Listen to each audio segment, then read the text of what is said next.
live. Hello, everybody. It's been a while. Look, I have been watching this man for quite so many months now, and I have grown an attachment to watching him and his three Bigfoots that he feeds weekly. But I'm gonna let him introduce himself and tell a little bit about how he come up with the name for his channel and what he does on his channel. So I'm gonna turn the table over to you for a few. All right. All right. Thank you, Brenda. First off, thank you for having me. You're It's an more than honor welcome. and a pleasure. And yeah, so my name is Kevin. I go by Socal Forest Ninjas on YouTube. Um, how I came up with the Socal Forest Ninjas actually started in northern Idaho. Um, my father-in-law has property in northern Idaho, about an hour and a half drive from the Canadian border.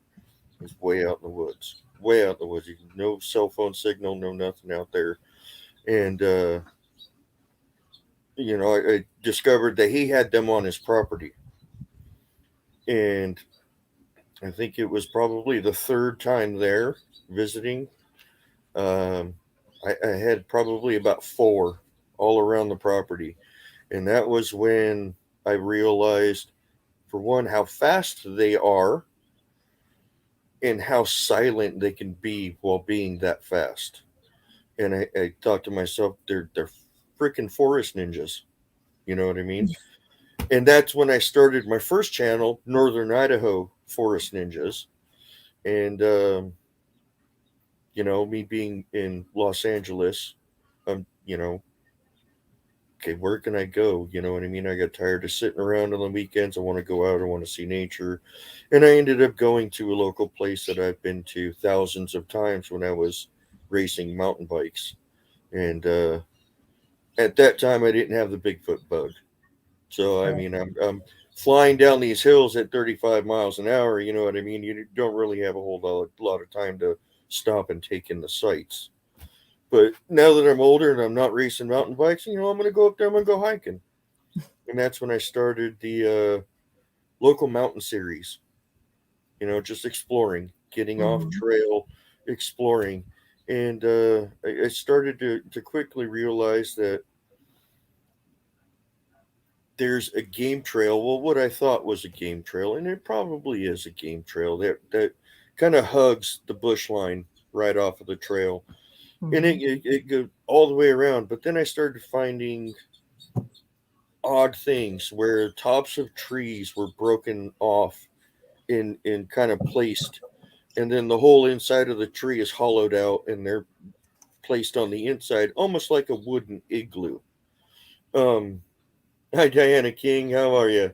Um, she's a wonderful person. I'm glad she's here. Um, so I'm thinking, okay, well, what would do this? I mean, that's not natural, And then further on in my exploration, I found this 50-gallon barrel stuffed into a tree Oh, from the wow. backside of the trail, and I'm going, well, now that's really weird. Um, I got to a spot at the end of I call it exit one and exit two because I don't want to divulge the location because it's a pretty unique situation. Um, I was standing there and stuff after I had turned after I found the barrel. I turned and tripped over a root sticking out. Actually, it's in one of the videos. And I walk down this hill and I hear this woo. What the heck was that? Oh, that's odd. And it didn't come from the direction of a trail. It came from down in the canyon. And I'm going, well, that's really weird. So next video, I started exit two, and I started to see that same trail going along the bush line. Hmm. And I'm getting to the end of exit two, probably 3 mile, you know. And I'm going, okay, well, the end is right there. And I walked around the bush and I got growled at from my right. Right. And I didn't run. I literally probably jumped 4 feet in the air and over 8 feet to my left.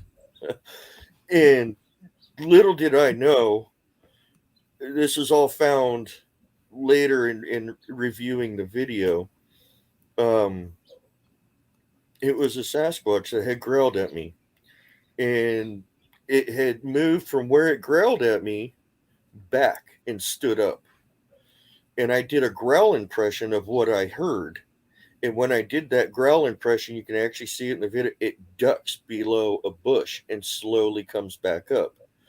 Well, I sent that to a friend of mine, Bronzini Bigfoot, and he's all, "That's really cool, but what about the one that was on your left?" And I'm all, "Huh?" And he sent me a picture of it. It was standing in the trees watching all of this go down. And I went, "You got to be kidding me. You got to be kidding me."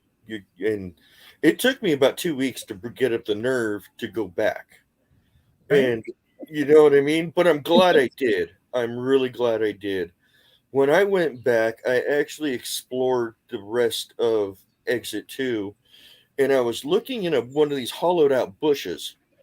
And I'm sitting there, I'm looking, I'm going, "Are those eyes?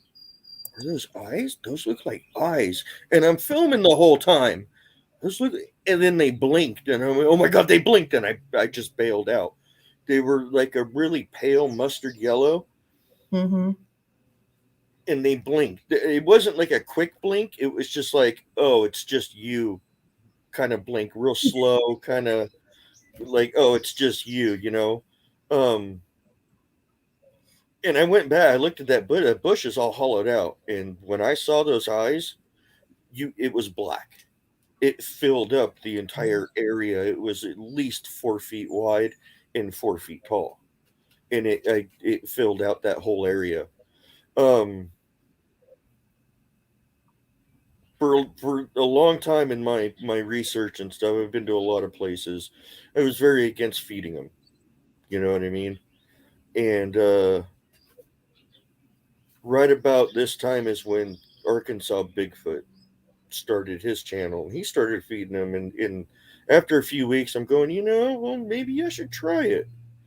So I take a couple apples out there, right about the area where I saw the eyes, and I would break a little limb off and I would smash them down onto a tree. Now, if a bird or squirrel or raccoon would do it, they would just chew the stuff, and they would leave the core. These were literally just slid right off every time, slid right off the stump. The little branches were never broken. And I'm, okay, okay. And then I started, progressing and progressing. And then I met Arkansas Bigfoot's wife. She goes by Into the Veil on YouTube. And she has a very unique set of abilities and skills. And we started talking, and she says, "Well, there's four of them up there." And I said, "Well, I know of two."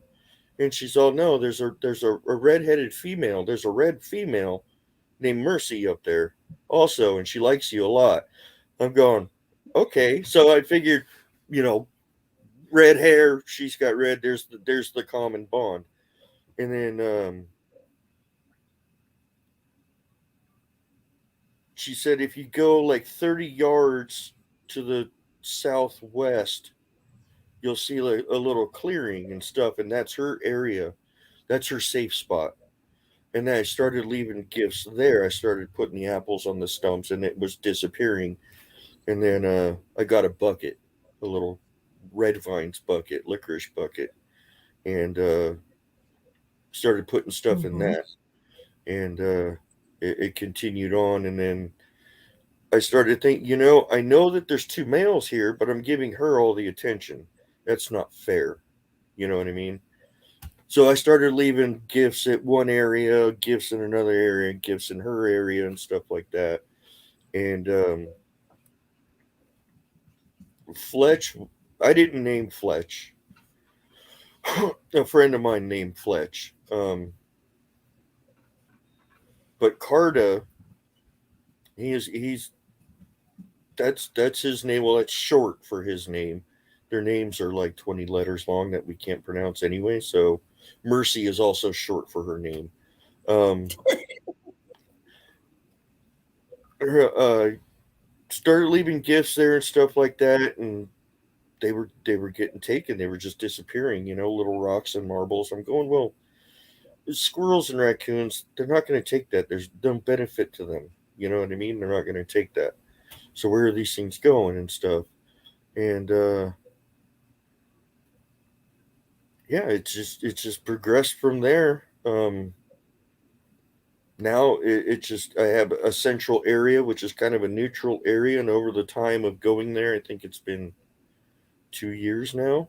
I've been dealing with these Right. three. Um, I've Do you actually feel like they're like, I'm what's that? sorry. Do you feel like you have gained their trust at least some than 2 years that you've been going up there? Um, Fletch, yes. Fletch, absolutely yes, and he is the most intimidating looking. He's built like a muscular basketball player.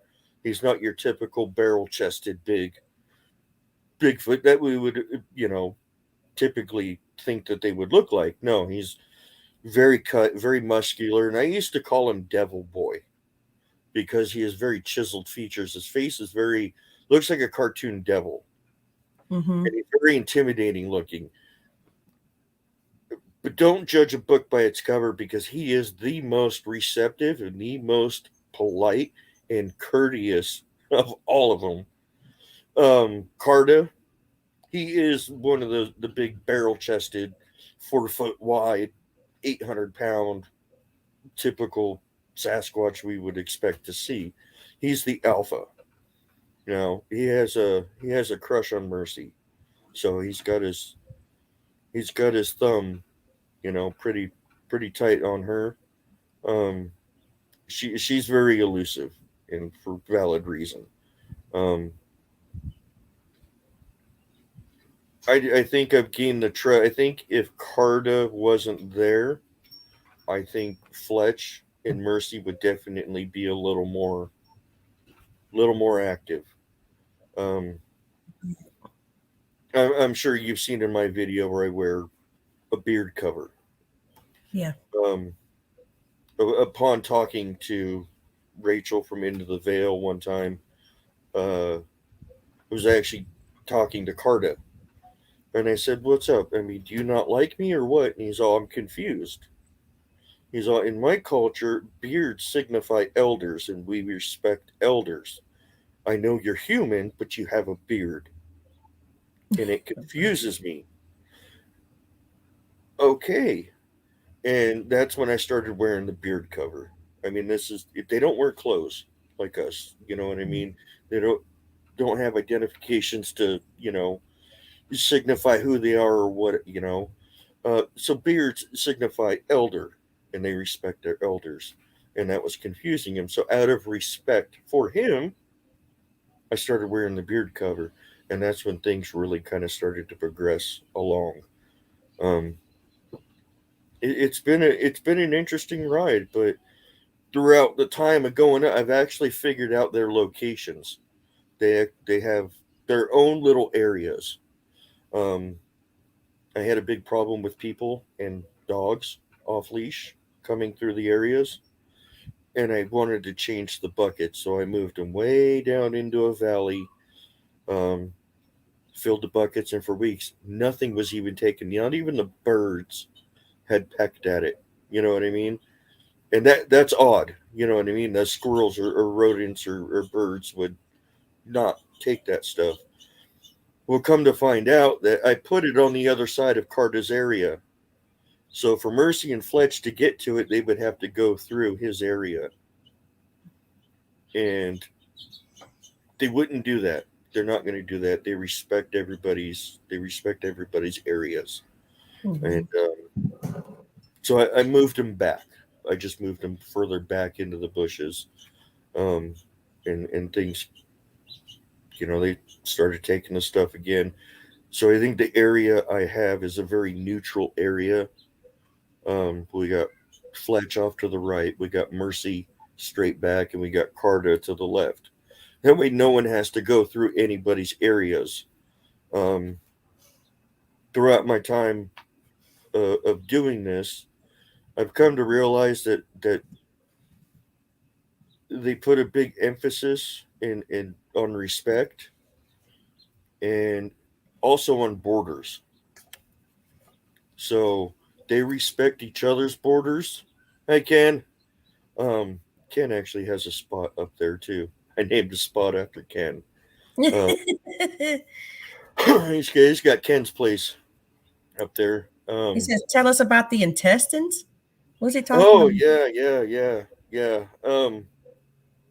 We can discuss that. So this was early, probably my second or third time going back up there after discovering this group.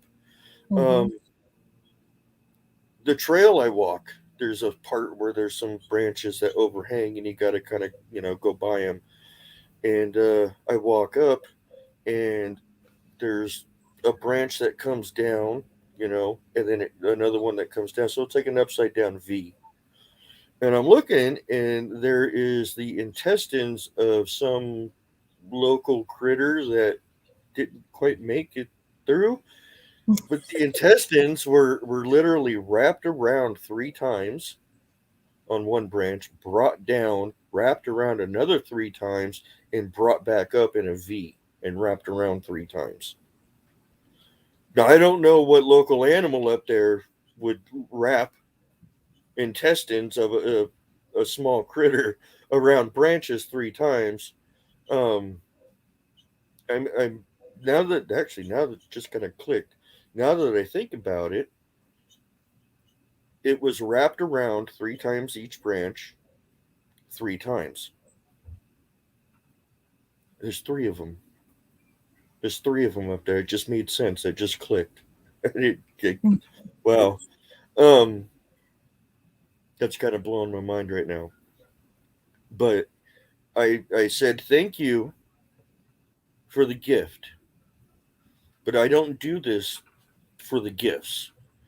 And I do this because I respect you all, and I want to learn from you. And I don't need the gifts. Thank you very much. And I left it there. I came back the next week, and it was gone, absolutely gone. Like something had just unpeeled it and just removed it. Um, I've had It's been really cool. I mean, Fletch is so awesome. I used to sit in front of his spot, and I would whistle once, which I think would get his attention.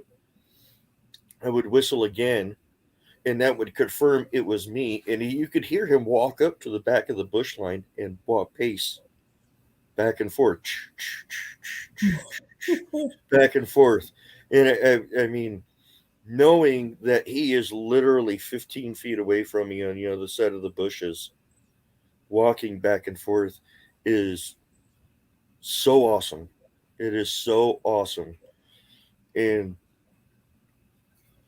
from what I understand, they've been up there for a very long time. And we don't have bears in this area. No bears in this area. I could literally see downtown LA from this spot. Um, and no bears up there. Um,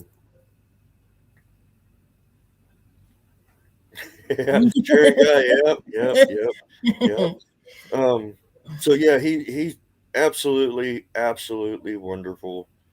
Like I said, he's the most intimidating looking, but he's the most receptive. He's the most courteous.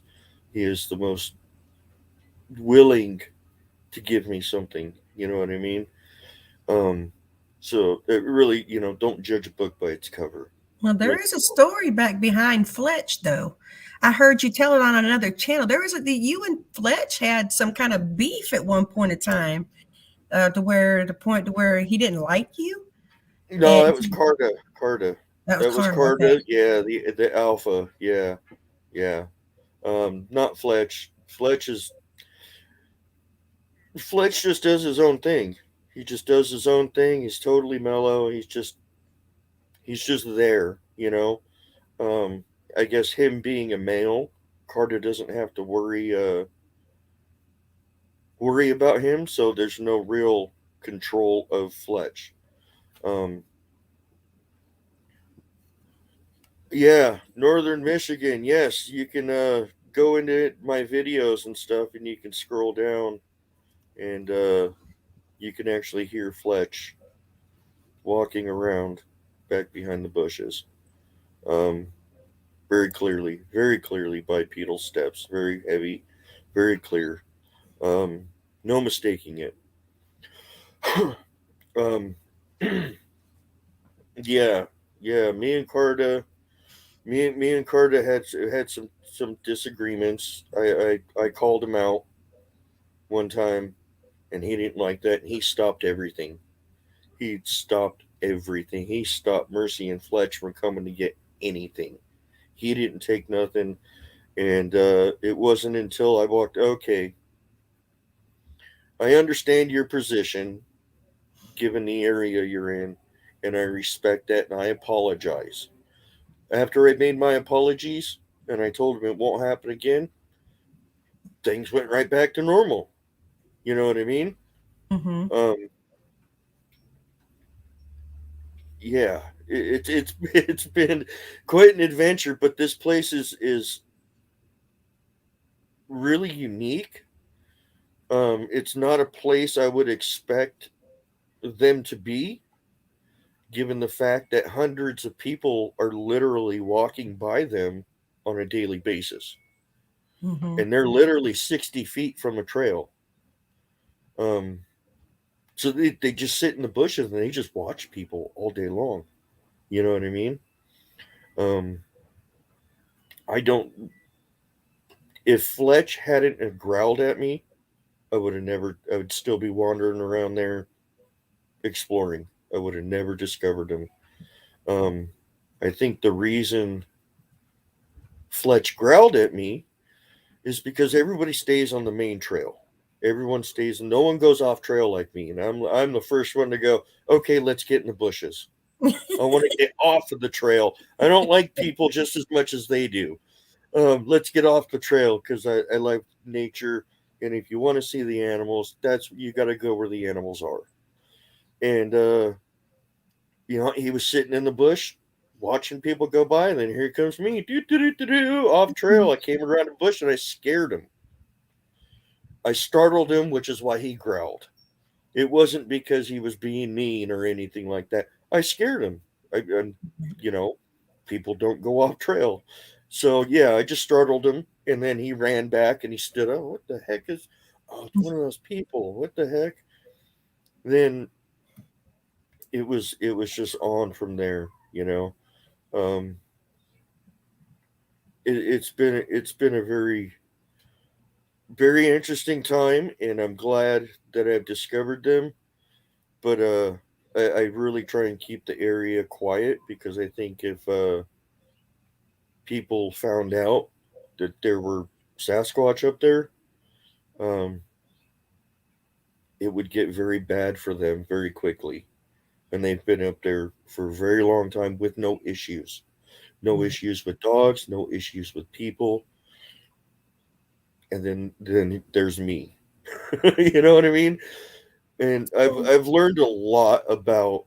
I should say that Carta in particular has taught me a lot about how they've stayed quiet in secret for so long. And I've done it dozens of times in my videos. And I say it all the time. If you don't make noise and you don't move, people don't see you. People are absolutely oblivious to their surroundings any given time. They're not looking around. Most of them, I can guarantee, are sitting here doing this. They're sitting here like this, walking down the trail. You know what I mean? And Right. that's really bad because, for one, there are predators. There's mountain lions. Yeah. There's bobcat, and there's coyotes, and I've seen all of them. And then, not to mention the rattlesnakes. Um, People are always leaving their dogs off leash, and then they wonder why their dog got bit by a rattlesnake. Yeah, true. Come on, think about it. Well, I didn't know there was rattlesnakes up here. Where else would they be? You know what I mean? This. You're in their home. You know what I mean? And there's signs everywhere. It says keep your dogs on a leash. Pick up after your dogs. That's another issue that drives me nuts. Um,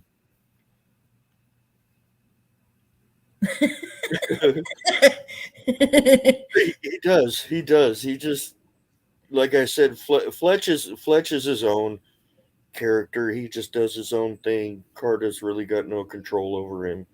And I wouldn't say I've got Fletch trained to the whistle, but he definitely knows a distinct whistle that I do that let him know, hey, come get your stuff.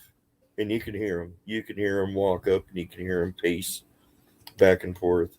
Um, really, really cool.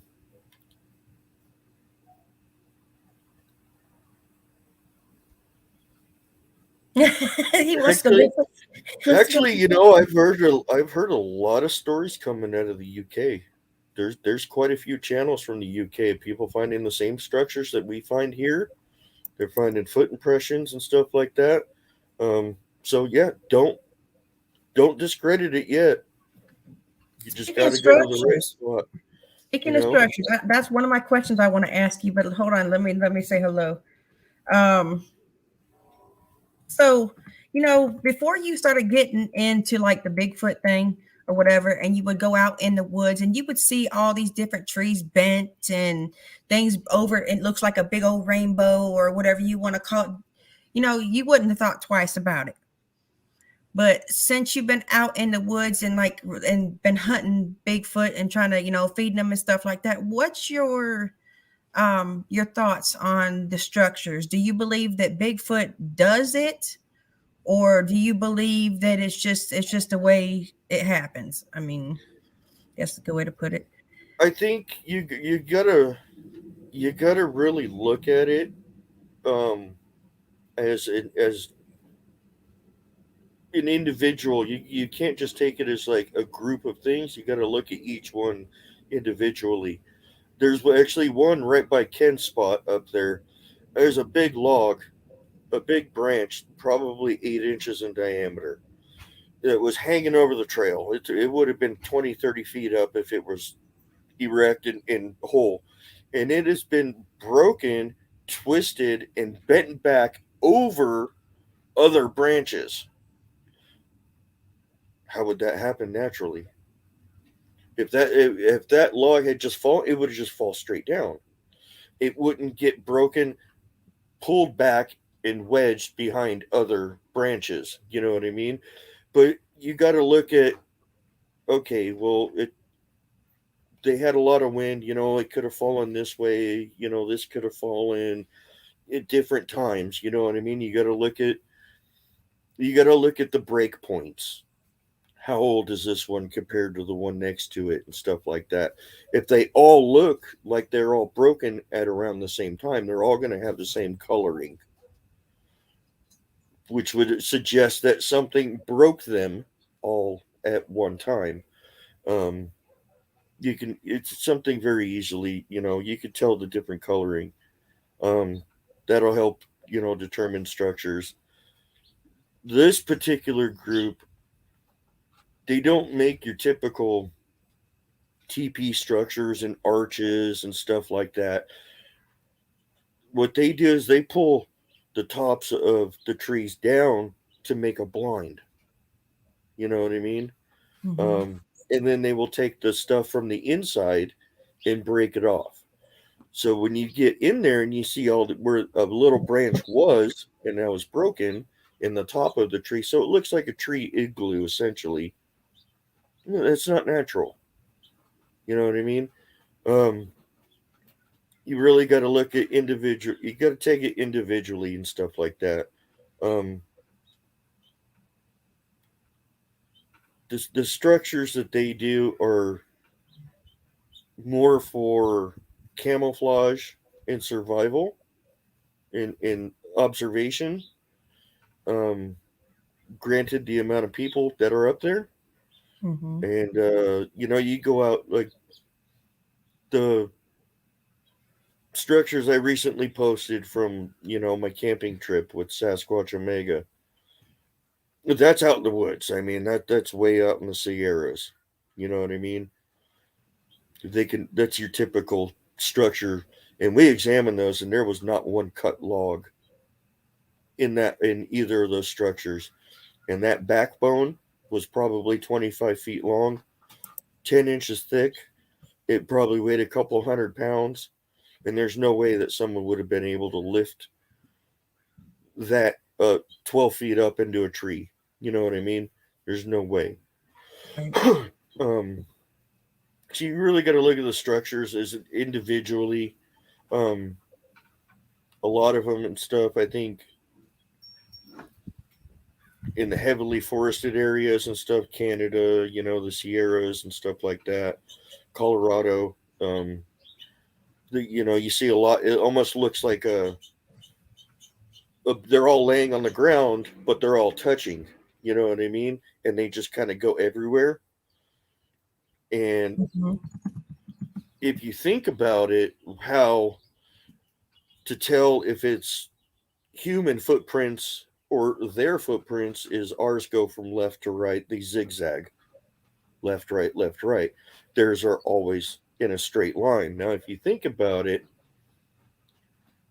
they're in a straight line because they're used to walking on the logs. You would Right. put your feet in a straight line. So, probably over however many, eons of them being on this earth, it's just naturally adapted into their hips and stuff like that, and their legs and their bone structure, just to walk in a straight line because they're used to log walking.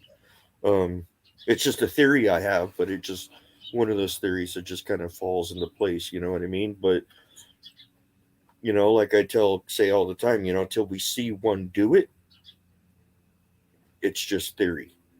Um, but it's this group. There's actually, from what I hear, there's actually four Sasquatch up in this area.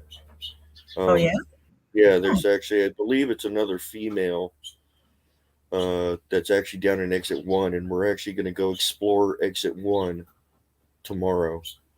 Um, cool. After we go swap out the buckets at exit two at their spot. Um, but yeah, I think she just kind of she's a lot like Fletch and just doesn't want to put up with Carter's crap. Forgive my Right. language. You know what I mean? So she's just off in her own area. We're gonna go explore that and see if she might be a little more receptive to me, and leave some apples and stuff like that, and see if she likes them. Maybe you know, you never know until you try.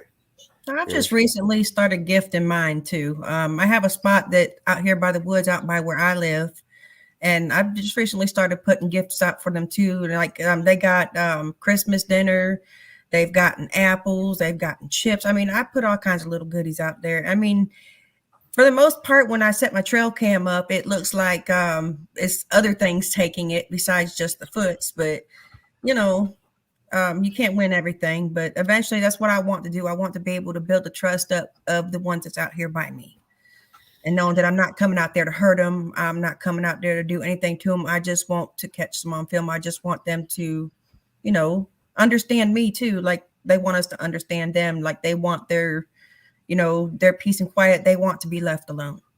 They're Yeah, here. They're to me, they're here, and to other people will say this too, but they're here to protect the woods. They're here to protect us from what's in the woods. As a wise man once told me, we won't mention no names, but I believe him in that because I think he's got something behind that saying. They're not just here to protect the woods, but they're here to protect us from what's in those woods. I agree with you 100%. And if you go into like Native Indian stories, a lot of them say they're the protectors of the forest. You know what I Yes. mean? Um, and I completely agree. They're here to protect us from other things in the woods. Absolutely. And I don't know what Prada is, but no, this is I use Johnson's baby shampoo actually. That's about it. Um, but yeah, they're you know a lot of people give I had an encounter and it was they were aggressive and they were growling and stuff like that. Well,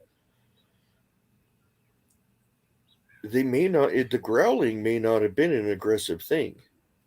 You know what I mean? Like my instance, Fletch growled at me because I scared him. You know what I mean? It Yeah, was a reaction to me, something that doesn't happen out there. You know what I mean? It was a reaction. Oh, he's 3 feet away. Oh, crap, And I scared him. That's all that was. So the growls may not, be an aggressive thing. We don't know. I mean, it's like a dog bark. We don't know what it means, but the dog's barking doesn't mean it's aggressive. You know, the rock throwing. Um, they want to see how you react. You know what I mean? They're mm-hmm. trying to get your attention. They're not trying to hurt you. They could very easily. They've got a exquisite aim. Let me tell you. Um, but they want to see how you react. Okay, is this someone that we can interact with, or are they gonna scream, turn tail, and run? You know what I mean? Right. You know. Um, A generation wants to know what they're protecting us from in the woods.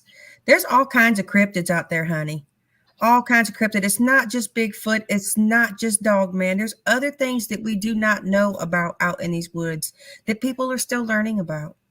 So Bigfoot is still out Absolutely. there to help to watch over us when we're out there, to watch over the woods. And that's Rachel into the veil. She gets into that. She gets into that. She says that they are here to keep other more sinister, evil things from coming through. Um, I mean, you look at, places like CERN or all these other places that are opening portals and stuff, you know what I mean? That they shouldn't be. They're letting things in that shouldn't be coming through. Um, you get into, quantum mechanics and uh, portals and other dimensions. And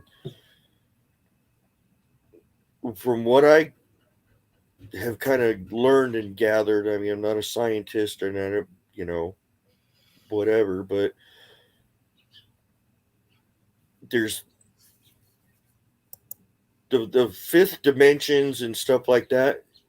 They occupy the same space in the same time, but different reality. You know what I mean? So Mm-hmm. that you get a lot of, oh well, it disappeared. If this thing was 4 feet wide, it disappeared behind a tree that was only a foot and a half wide. Well, I mean, it walked back into where it can hide better. You know what I mean? So it's kind of an odd thing to talk about, but yeah, it's you know you get into it and stuff like that. Then you can get into sound frequencies and how sound actually makes geometric shapes, and there's what we think or what our scientists think that they know about the universe is wrong. It's 100% wrong. Um, so yeah, but yeah, they're here to protect. They're definitely protectors. Mm-hmm. Um,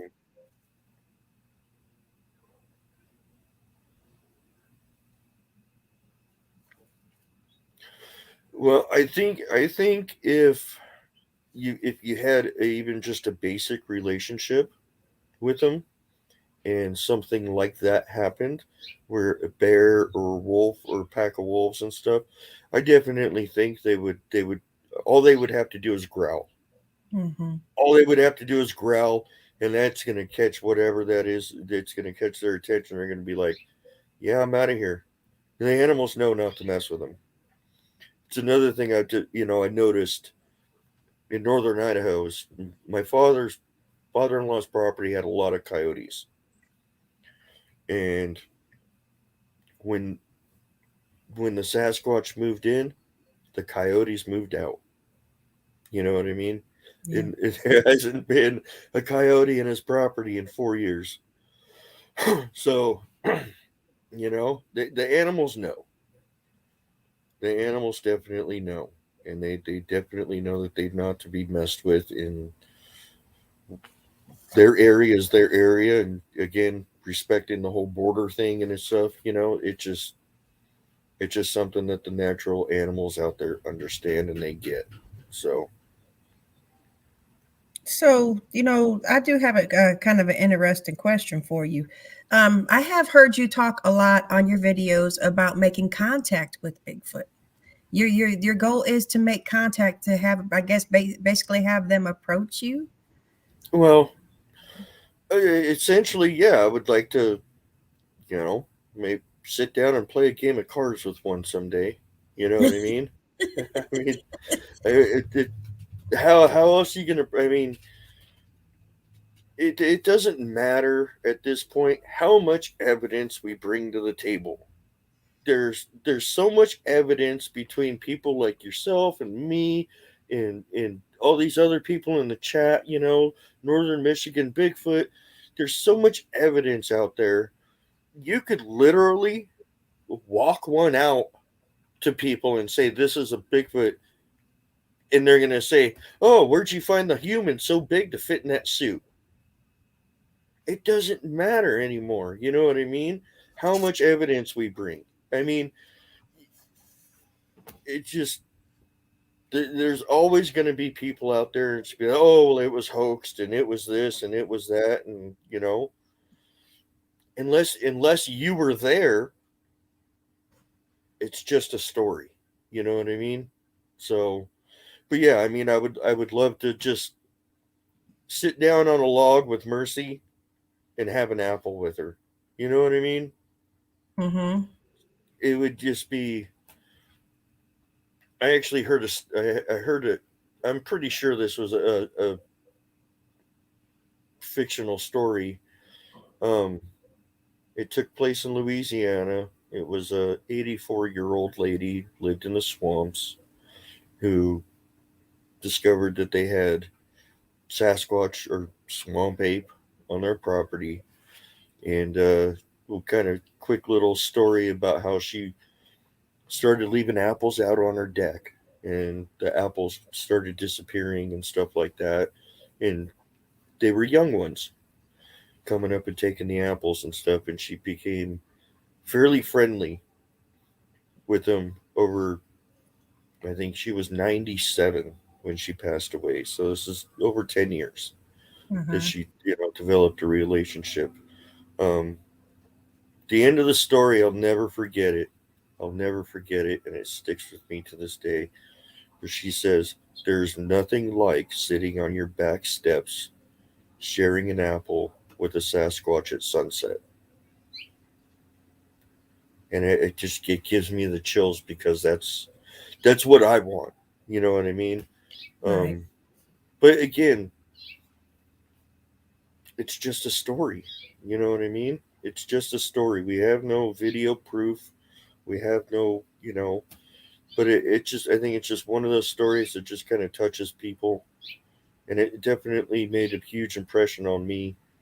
And I can actually picture, um, one of the times talking with Rachel, she said that Mercy, the female, the red female, she likes to sit on top of the hill and watch the airplanes because you could literally see LAX International Airport. You could see the planes coming into it, and she likes to sit on top of the hill at night and watch the airplanes. And I can actually picture myself sitting on top of that hill with her, watching the airplanes. You know, that would be that would be just mind blowing. You know, even if I didn't have it on video or not, it would just be one of those personal things and stuff. You know what I mean? But So did you get there, your start out in Arkansas, the Arkansas Bigfoot? no, I actually got my start in. I've actually been into this topic about 11 years now. I did about 6 years of just research. You know what I mean? Watching the videos and listening to the stories, and you hear a lot of these stories and stuff, and they're very similar. One's from freaking New York, and the other one's from Oregon, but they're very similar in each other. But they're coming from different sides of the country. Um, I don't have any gloves. I don't. Yeah, I don't have any gloves. So, um, Alaskan Triangle is probably a place I'd like to stay away from. That's for sure. Um, you know, but I've learned. They have taught me a lot about human nature, and they have also taught me a lot about them and their culture. Carta, in particular, has taught me a lot about their culture, and I've come to find out that he is very old school traditional. He really lives by the old ways, where Mercy and Fletch are kind of a younger generation, and they're more willing to interact with us. And Carta's like, no, no, no, we gotta give them just a little bit, you know. Um, Again, with the whole beard thing, that was really cool to find out. That's part of the culture and how they identify their elders. Um, and How they operate in that area, by not making noise and not moving, that Mm-hmm. humans don't see you. um, it's, I mean, Carta has given me awesome, I mean, very cool vocal. Um, I decide the one time I decided when I decided, okay, I'm gonna start giving them their own buckets and their own treats, and I actually hung a bag up on a branch and said, "Carta, this is for you." And right behind me, you could hear, "Ooh, ooh, ooh, ooh." There's nothing out there that makes that sound. It sounded like a gorilla, and it's on audio. You can hear it in the video. You know, it sounded like he was excited that, hey, now, thank you. Um, I've got. I could actually send you a picture of Carta. I could send you a picture of Fletch. Um, However, the picture of Mercy I have is actually stuck in my laptop right now, and I can't get to it. But um, a friend of mine, North County Bigfoot, lives in San Diego. He actually is in San Diego.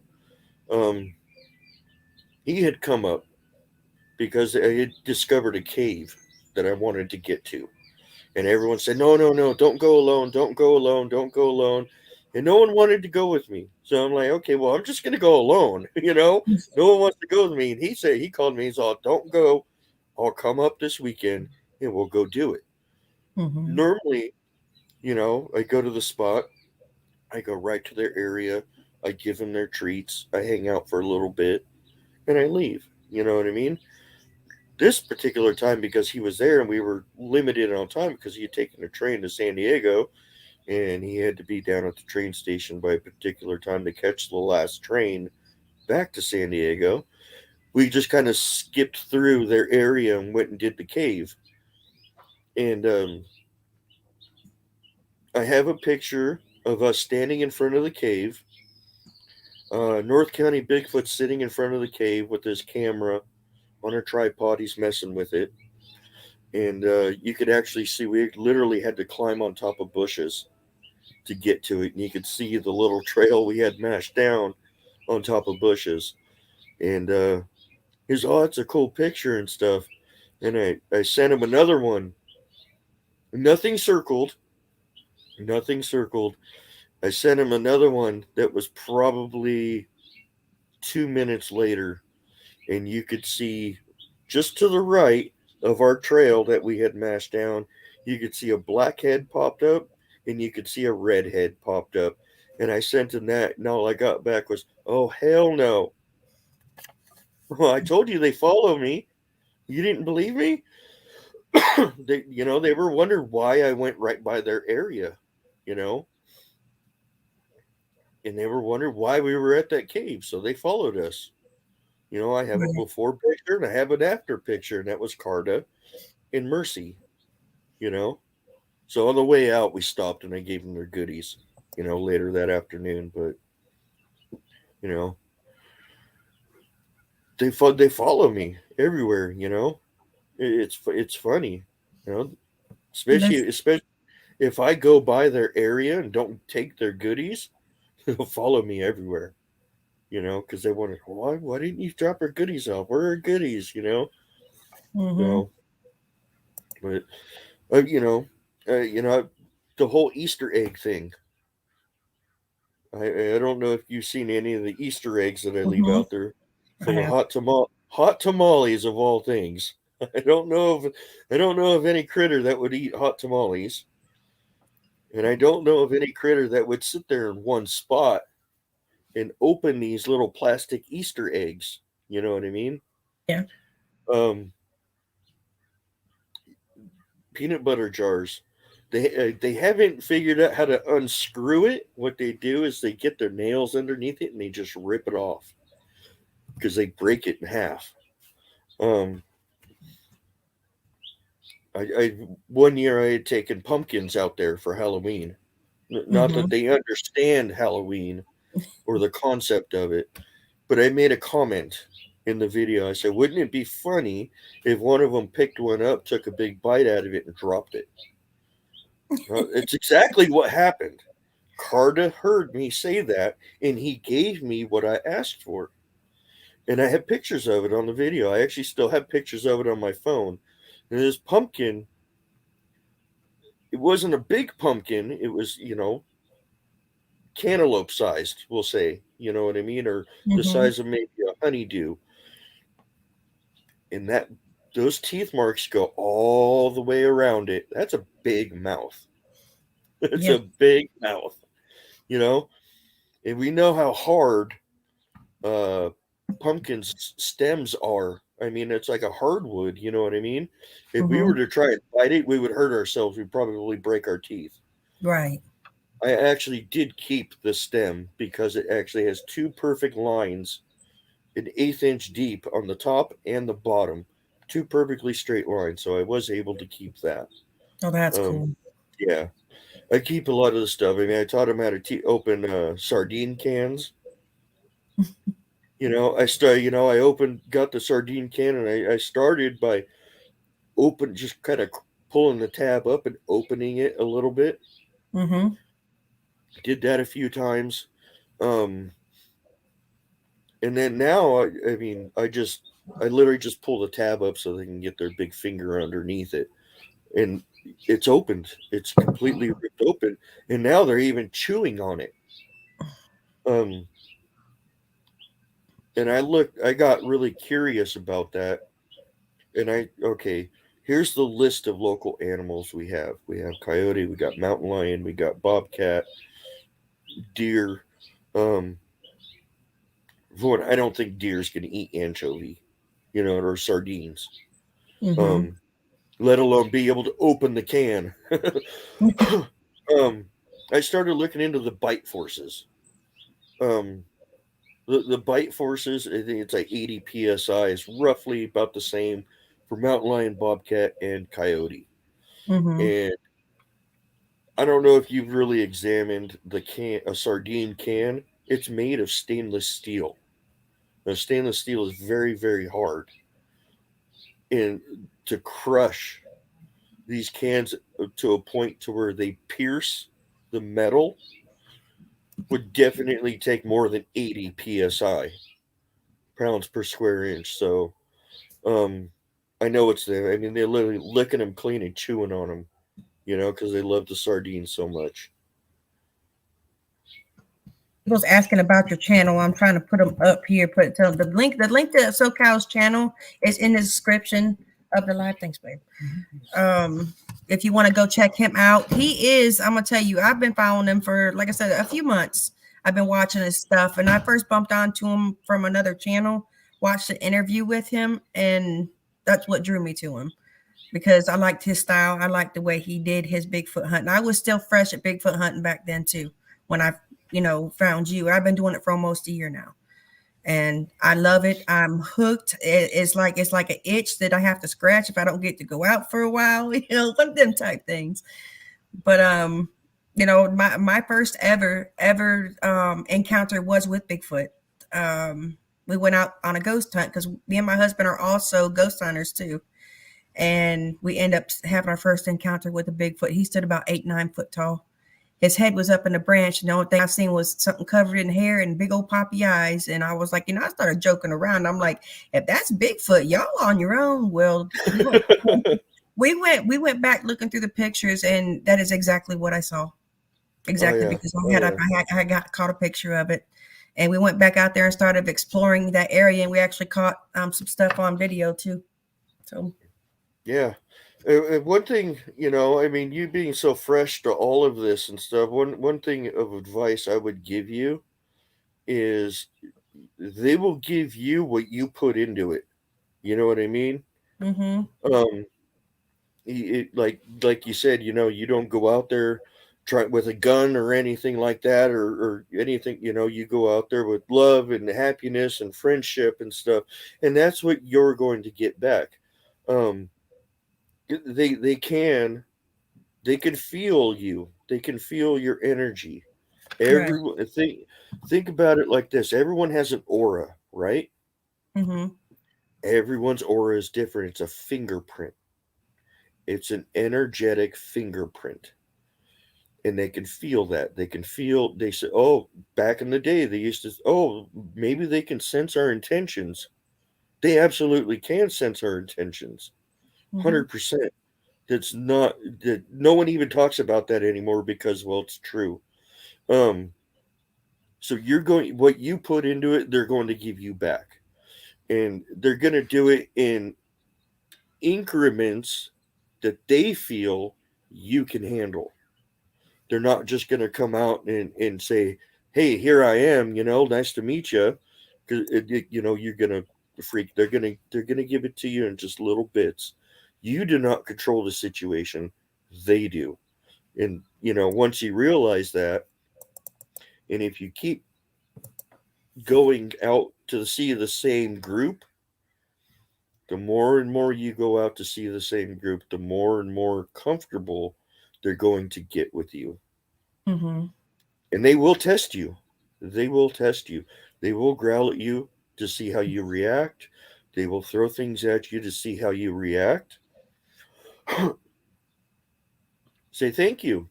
Don't throw it back. I made that mistake one time, and that was it. Um, don't throw nothing back. Just say thank you. I know you're here. I'm not here to hurt you, and I bring friendship. You know what I mean? Right. Give good vibes. Good vibes. And then, the more and more you go out and see the same group, the more and more they're going to get, used to you. I see a lot of these people, they don't stick, they're in a good area and they go there, for 2 or 3 days and then they leave. They don't come back.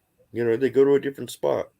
They go to different spots and it's like, you want this interaction, well, you got to find a good spot and you got to work it, work it, work it. They have to get used to you. They got to know your intention. They got to feel your energy.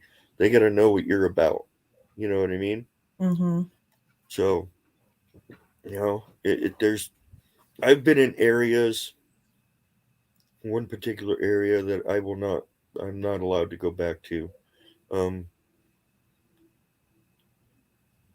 that I felt that if I made a mistake, they'll rip my head off. Oh, wow. And the area I'm in now, it's more of a it's more of a classroom setting Mm-hmm. now.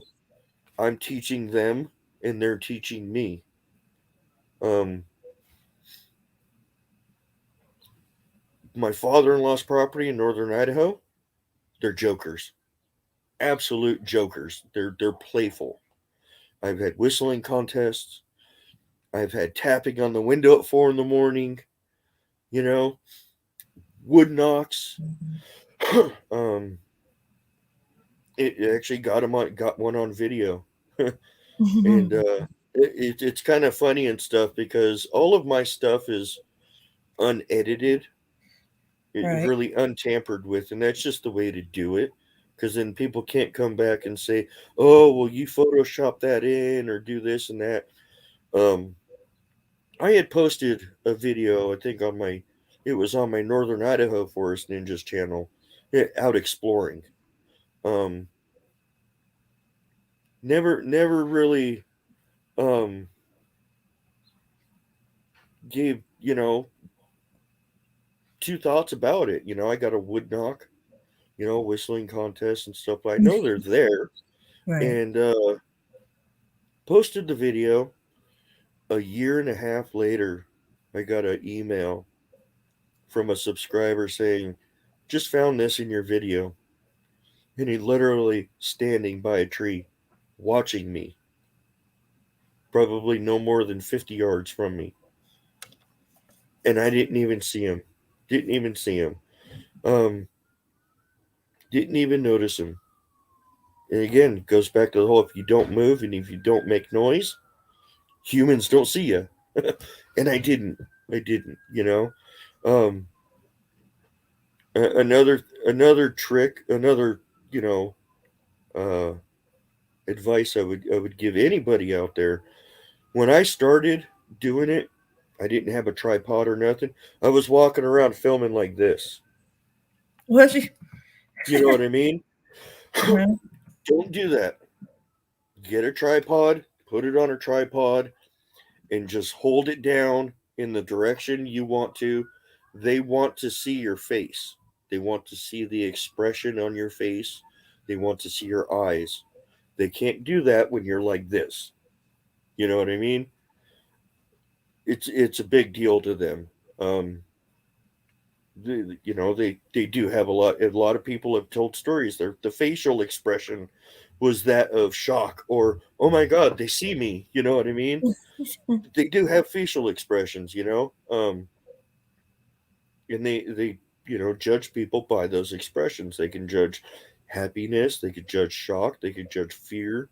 Everything, you can judge everything from a facial expression, and Right. it's a big deal to them. So don't cover your face. Don't Oh, I cover your don't forget face. my Yeah, face. um I'm so yeah. I'm a big fan of Bigfoot. Like I have told you before, I go out there to not just to explore, but I go out there to learn them too, their habitat, how they live, what they do. I guess I've been called the Bigfoot whisperer for a reason. I can see them when they're cloaked. I can see them when they're camouflage, however you want to put it. I can see it them. I looks see it them. looks like a shimmery waterfall, Yeah, a it's transparent shimmery waterfall. And once you get to tune into that, hmm it stands out like a neon sign. yeah, it You know does. what I mean? It It really does. does. Once you get tuned into what you're looking at, it Hmm. stands out. It's like a neon sign, and they're Hmm. like, most people like, I don't see it. I don't see it. It's right there. You don't see it. It's right there. It's because they're not tuned in. They're not tuned in. You know what I mean? Yeah, that's true. That is very true. I could point stuff out to people. They'd be like, "What are you looking at? You can't see that." Yeah. I mean, Yeah. Yeah. Again, it goes into the whole, the nature of the human. They're just oblivious. They're just oblivious. If they can't see it with their own two eyes, then it just doesn't exist. You know what I mean? And you really gotta kind of tune yourself Mhm. and train yourself a different way. Um, a quick story and stuff. My first time out in Southern California was actually in Palm Springs. Mhm. Um, my wife wanted to take me to Palm Springs for a weekend, and we went. And she really wanted to take me on this thing called the aerial tramway, and it goes from the desert 8,000 feet up into the mountains. And she knew exactly what I wanted to do. So as soon as we got off that thing, she looked at me, she kissed me on the cheek, and said, "Don't get lost. I love you. Have fun." And I was gone. I was gone. I mean, I was out there in boots, shorts, in a sweatshirt in the snow, up to my knees in snow with no pants. I didn't care. And I got there and I looked to my right. Okay, everyone's going that way. Everyone's going to the left. No one noticed the trail that went straight back, so that's where I went. I went to the place where there wasn't. And I walked out probably about a mile and I said, "You know what? I'm going to try this."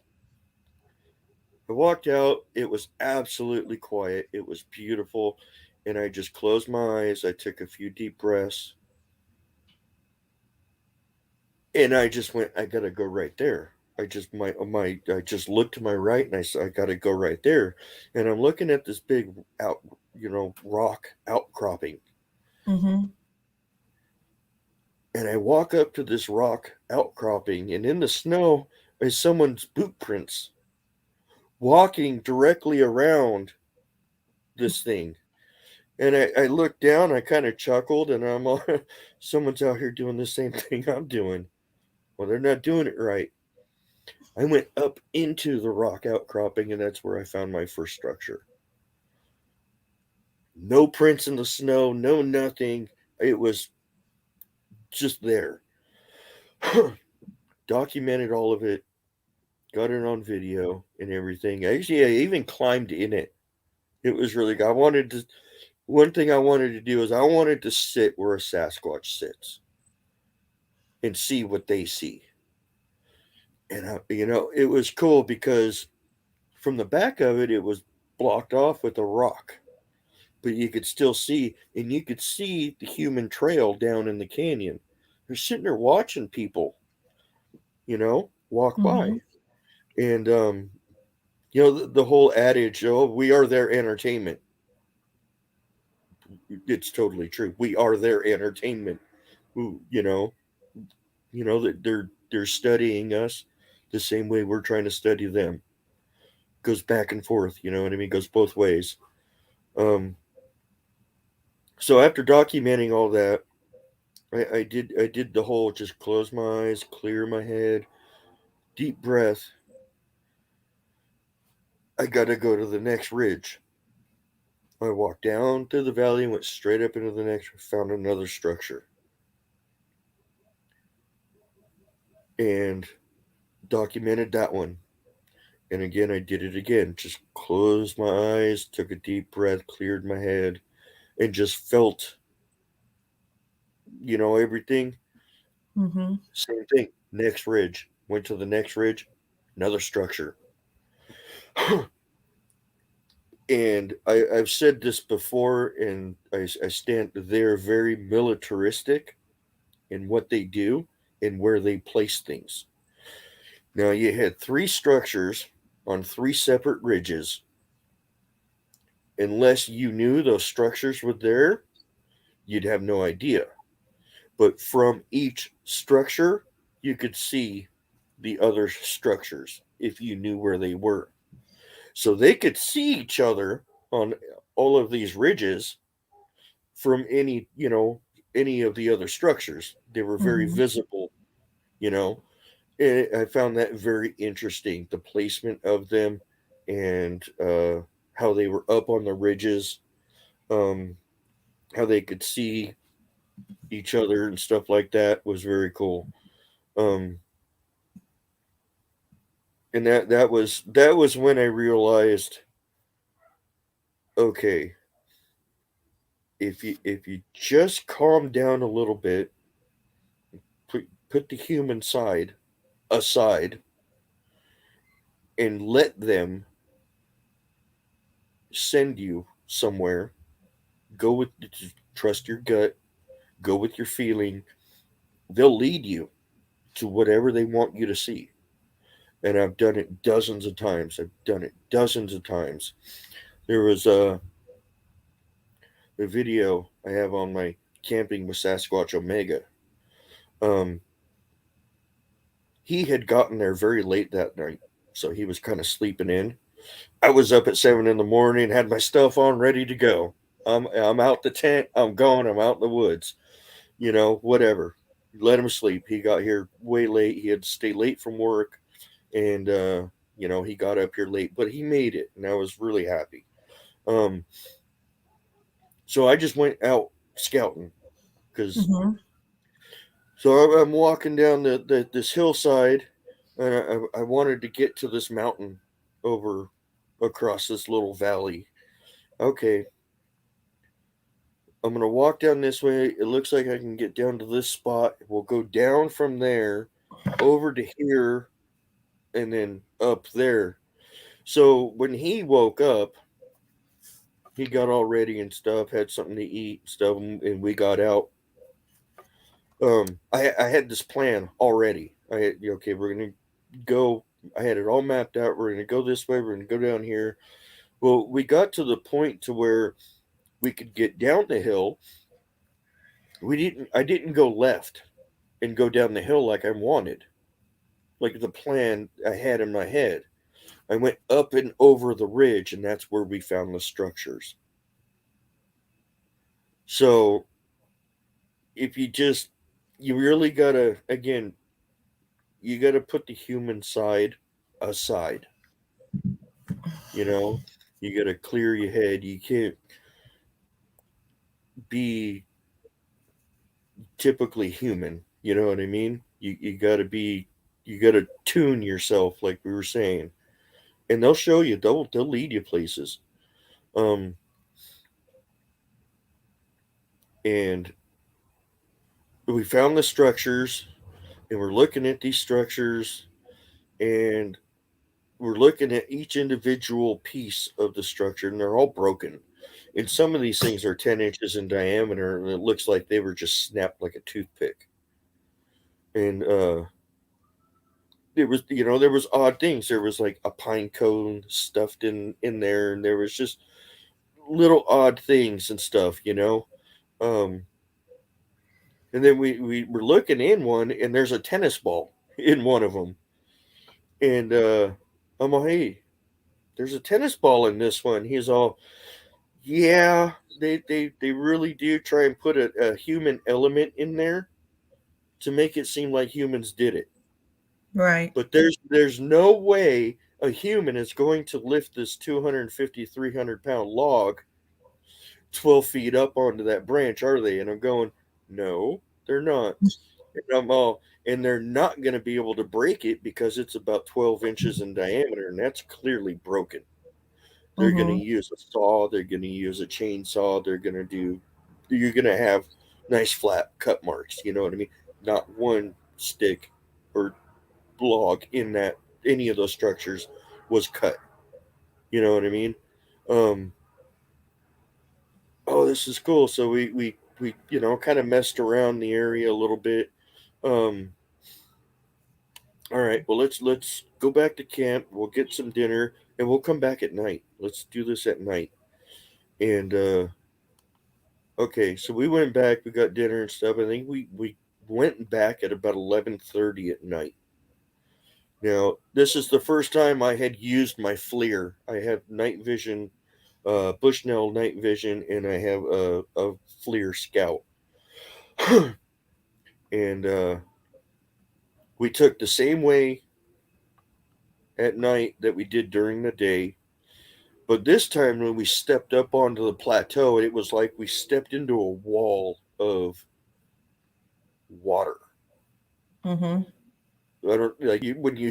I don't know if you've ever tried to like sit at the bottom of a pool quietly underwater. That sound, that sound, that was immediate. I mean, it was like a wall. We walked in, We took a step and it went away. It was like a wall. It was the whole atmosphere was completely different, and I immediately got this feeling like we don't belong there. And I think I'm probably a little more in tune than Sasquatch Omega is, because he's, oh, no, no, don't worry about it. Let's go look at these things. And I'm going, no, Dave, we don't belong here. Okay? We don't belong here. Oh, get the FLIR out, get the FLIR out. And I'm going, okay, I'll humor him. But the whole time I had this feeling that we don't belong there. We don't belong there. They don't want us there. And he's doing his normal thing and stuff, just completely oblivious. And the longer we stayed there, the worse and the stronger that feeling got in me, to a point to where I literally had to yell at him, "Let's go! We're not wanted here!" And the whole time we're looking at these structures at night, I can just feel something behind me, up on this hillside behind these trees. I kept looking up there. I kept looking up there and looking up there, and it just, the feeling got so strong. I literally had to yell at him to go. Okay, okay, okay, let's go. So I have the FLIR in my hand, and as we didn't walk out the same way we came in, we actually ended up going up to the left to the shortest route. It was almost like we were being escorted a particular way out. They wanted us out fast, so they took us the shortest route. And I had the FLIR in my hand, and it takes videos and it takes pictures. So I clicked the video and stuff, and I didn't look. I didn't have it in my eye. I just kind of turned it up towards that hill, and there was two of them up there. You could see them standing behind the trees. One was peeking out from the left, and one was peeking out from the right, and you could see the eye shine. And as we were walking out, he says to me, he's all, "Do you hear footsteps off to our left?" And I'm going, "Yes, I do." And he's all, "Okay, let's go 8 steps and stop." I'm going, I "That see that sounds live. I seen that that the sounds other night. yeah, that Mm-hmm. sounds fun." So we did. We went 8 steps, and you could hear,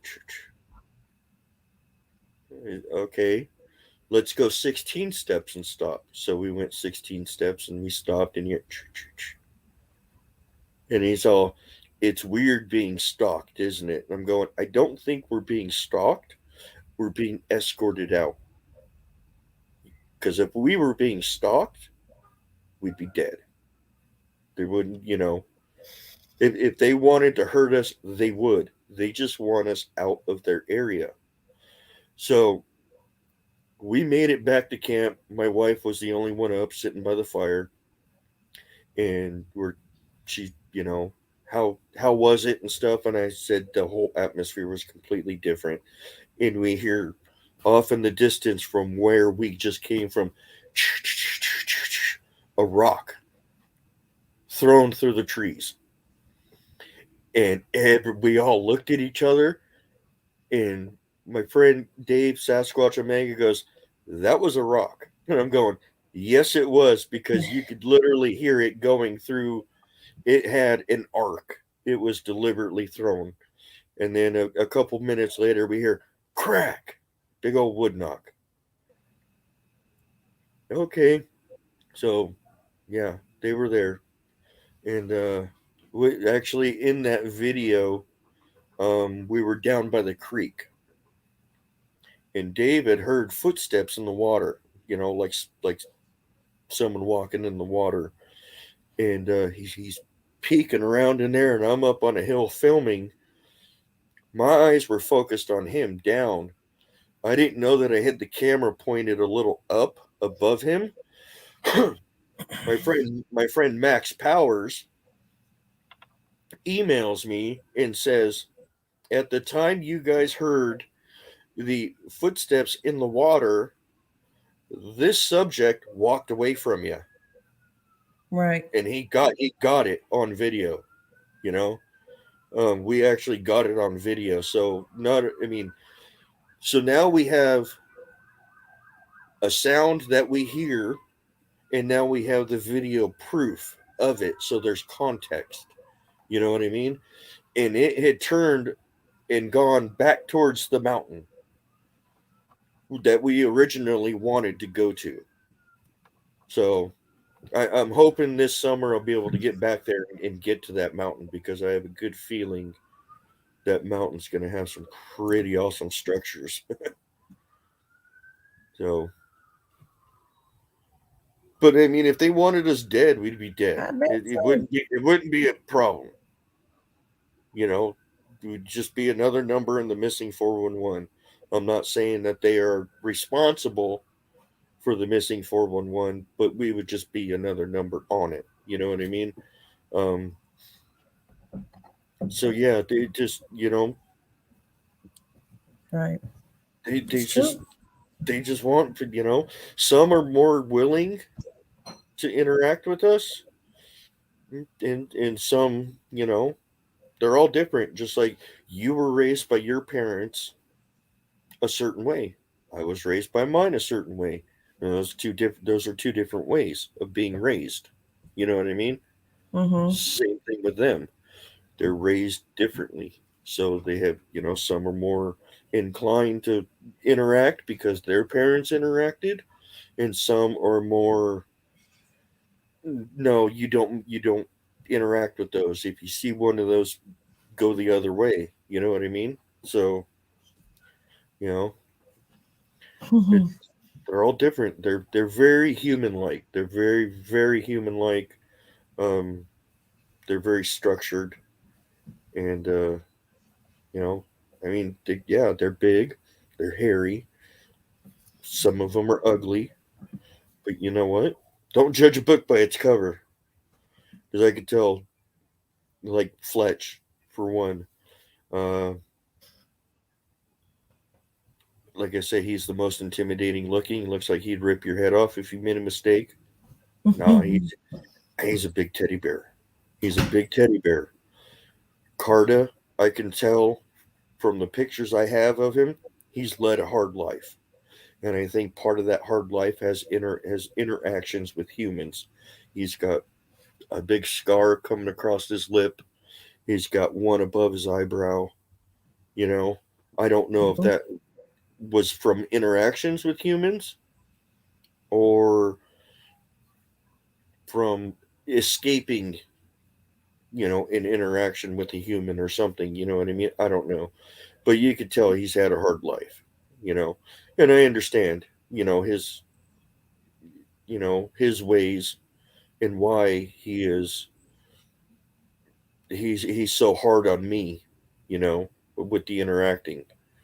But he'll give me little bits, and but I love going up there. I love going up there. I'm actually fascinated with the area they're in because it doesn't fit the bill. You know what I mean? But it goes to show that they are where they want to be. You know, they could be anywhere. So That's true. they have the whole theory about, they can follow you home. Well, I'll add to that theory and say in just two words: limitless boundaries. Limitless boundaries. Um, in going to the area that I don't go to anymore. Mm-hmm. Um, I I know why they did what they did, and this is kind of a long story, and I'll probably save it for another time. But um, I'm sure a lot of people have heard it. But they erased a part of my memory of where I had gone because I had put trail cameras out, and I believe one of the areas I put a trail camera out was where they take their young ones to play from all the footprints I found, and they didn't like that, so they erased part of my memory enough to buy time to barricade up where I went, and it's all been documented. You see me walk up this clear pathway one day, and then I go to get my camera, and it's completely barricaded with 3 foot tall, 60-foot logs that you would need heavy equipment to move, and there's no sign of heavy equipment. Um, that's where the rock, where I learned about the rock throwing. Uh, Mm-hmm. I went to go get my camera, making my way through these barricades, and a little rock about the size of a golf ball comes out, hits a log, bounces right by my foot. And, interesting. I picked up the exact same rock and I threw it back. Oh no. Well, then a rock about the size of a bowling ball came out. Luckily, it hit the wrong side of the log and bounced away from me. But I just put my hands up. I said, "Okay, I'm sorry. I'm done. I'm leaving. I apologize. I shouldn't have done that." I turned around and I left. Haven't been back there since. But yeah, that was when I learned about the rock throwing. And that was, I had come home and I have a rabbit, and the cage is back there by a big ficus tree. The last thing I do at night, I feed the rabbit and I cover him up. The first thing I do in the morning is I go uncover the rabbit and, feed him. And I went out one night, probably 4 days after going to that particular area, and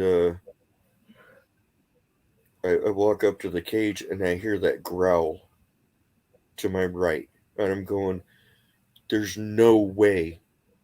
I know that growl. There's no way, because the one that threw the rock at me growled at me. I know that growl." And this is where I came up with the theory of energy tagging, so to speak. Everyone has a different aura, and it's like a fingerprint. They can lock in on that, and they could find you anywhere they want. And it followed me home. It followed me home, and I went to go feed my rabbit. It growled at me, and it was very weird. It's one of those odd stories that people really don't believe, but I definitely feel that they can lock into our energy and they can find us anywhere they want. You know, I do think it wears off after a while, but it just, I've had a lot of interesting, you know, situations like that. Oh, I think we lost her. All right, everyone, welcome to the Socal Forest Ninja Show. Hopefully, she'll be back soon. So let's look at the chat here.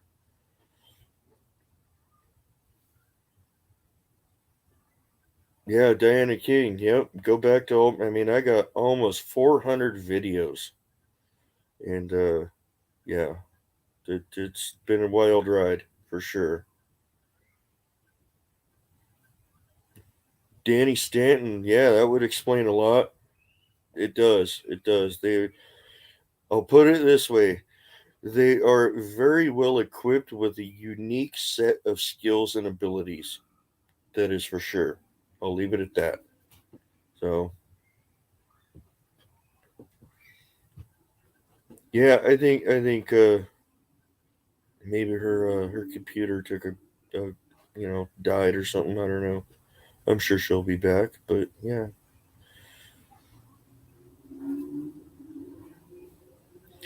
Where would I love to go? Geeked up paranormal. Where would I love to go, and where has been my favorite spot as far? Um, my favorite spot is actually where I go now. Um, where I would love to go is back to my father-in-law's property, because those ones are actually playful. I've whistled back and forth with them, tapping on the window. Um, very very cool, very cool. Very see them running through the woods. Very cool. So, let's see here.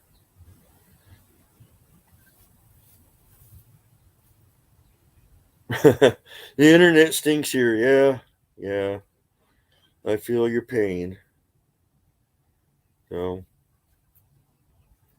but yeah, I've been. I don't know what it is, but there's just again with that whole being tuned in thing. I think I'm just more tuned in to their side of it, um, more than most normal people, and they pick up on that, and they're like, okay, well, we know you wanted to go down that way, but no, you need to go up and over and check this out, you know?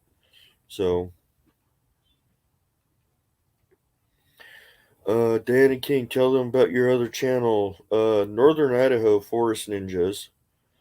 I really only post stuff when I'm in Idaho up there, but there's some good stuff on there. You can go there and check out the whistling contest. I actually got that on video. Wood knock. Um, be a subscriber of that channel. Finding the one standing next to the tree that is actually on that channel. Um, I love it. I love it. I love it up there. It's so awesome.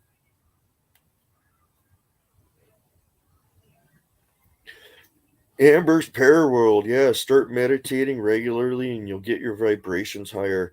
I am working on that. Yeah, I'm trying to.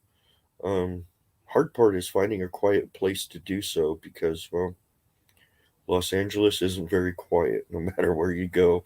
So, yeah, I just need to. I'm working on it though. I'm trying.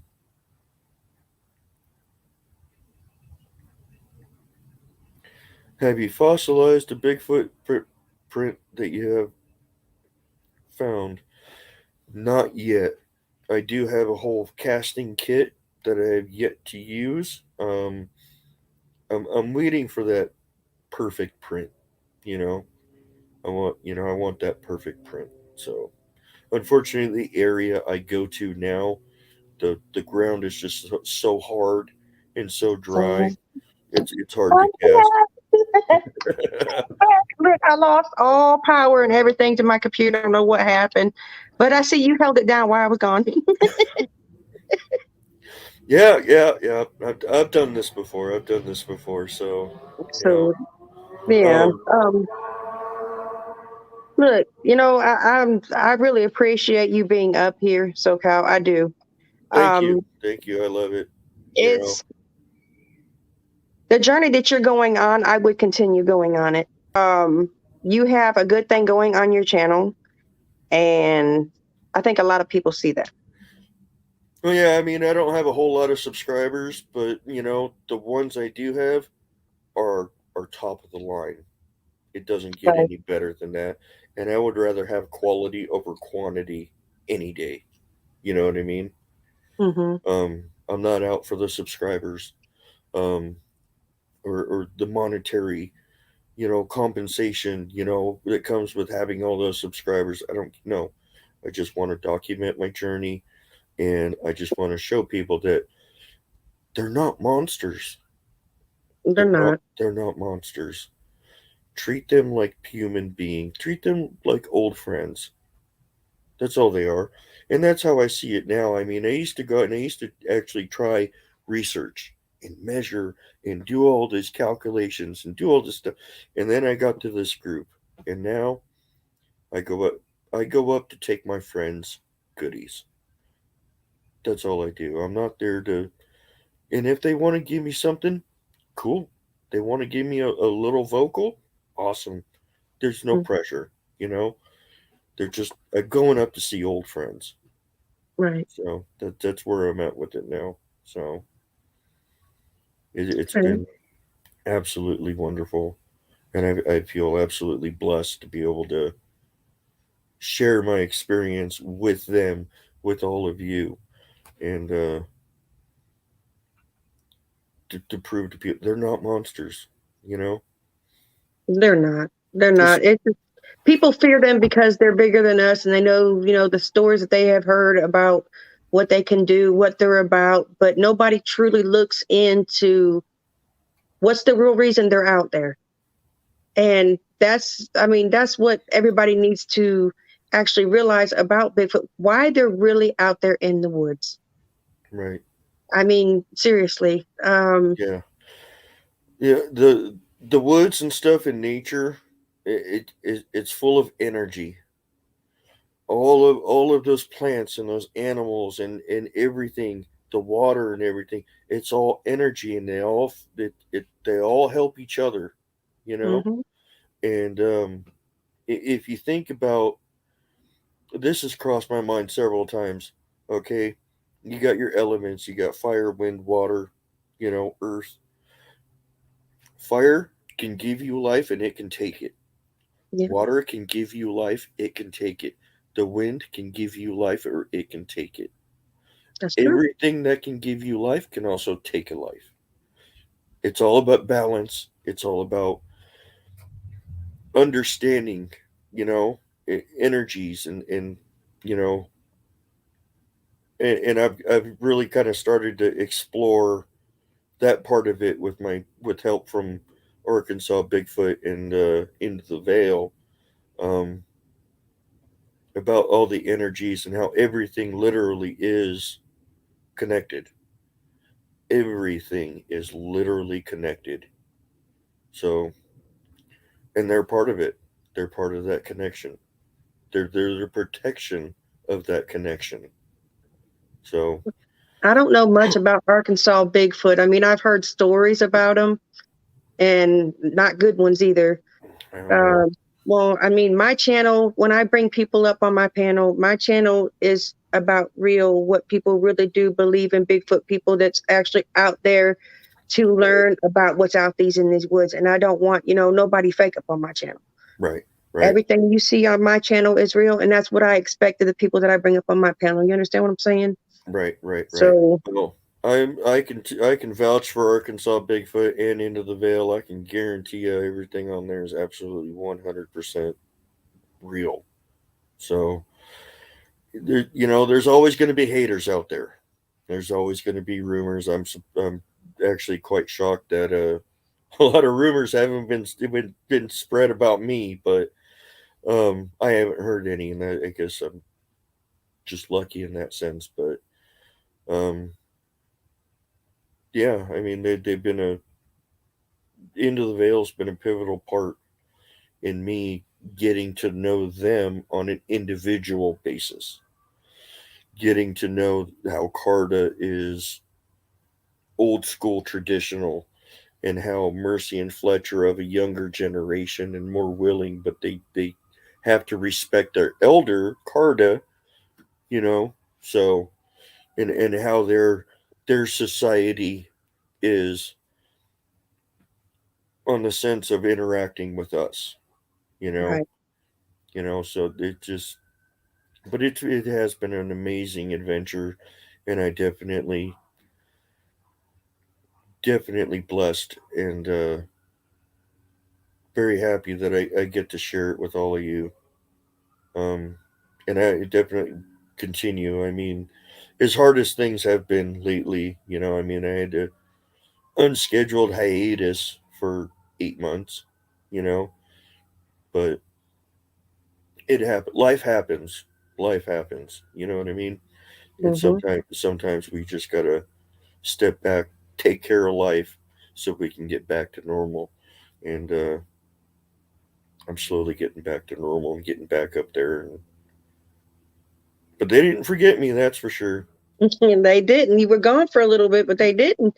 They No. went back up there like you hadn't missed a beat, didn't they? Yep, yep, yep. That's for Yeah. sure. So yeah, I'm gonna be putting out I think 2 videos this week. Uh, Tomorrow I gotta put up new buckets. The old ones didn't fare in the weather too well, so I'm gonna replace their buckets. And after that, we're gonna go explore exit one and see if we can't find number 4. So see if we can get some interaction from that one. 'Cause Right.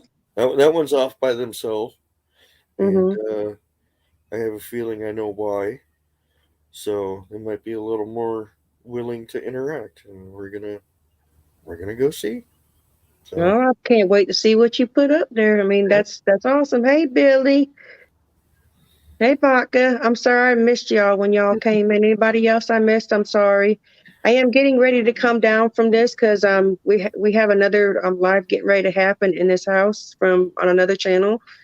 But I appreciate you being here, SoCal. no, Anytime you would like, give me a ring and we'll come up and shoot some more for a while. And but this has been absolutely. fun. It's been amazing to finally meet you in person. Instead of just Just watching you through video. no. Thank you for having me. It's been an actual pleasure and honor, and yeah, I mean, like I said, I've been doing this for over 10 years. I've got this is just we're just scratching the surface on my experiences. Um, the story from the area I no longer go to. Uh, that's a show in itself.